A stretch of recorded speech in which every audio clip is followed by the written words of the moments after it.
চলে এসছে আজকে আমরা নদীর ধারে। আজকে আমরা দেখব বোতল পুঁটি দিয়ে কিভাবে মাছ ধরে। প্রথমে বোতলটা নিলাম, বোতলটা নিয়ে এই মাঝখানে বোতলের একটা ছিদ্র করা থাকবে, এই ছিদ্রতে আটা নিয়ে সাইড দিয়ে ছোট ছোট করে এই যে আটাটা নিয়ে ছিদ্র করে একটা নদীর যে পাড় থাকে সেই পাড়ের একটা অংশে চুপ করে রেখে দেওয়া হলো। নিয়মটা আর একবার দেখলেন।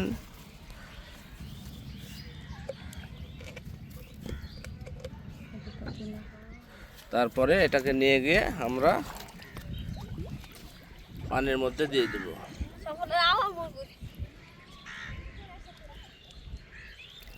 তারপরে বেশ কিছুক্ষণ আমরা ওয়েট করব।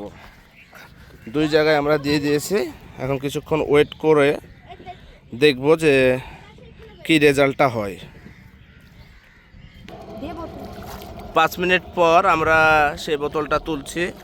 বোতলটা তোলার পরে আমরা দেখব যে এই দেখেন বোতলের ভিতরে কিন্তু অলরেডি ছোট ছোট মাছ দেখা যাচ্ছে।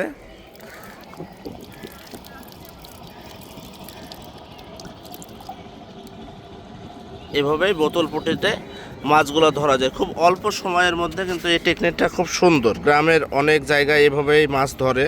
সাধারণত পুঁটি মাছ ধরার জন্য এটা কিন্তু খুব কার্যকরী একটা ভূমিকা বলা যায়।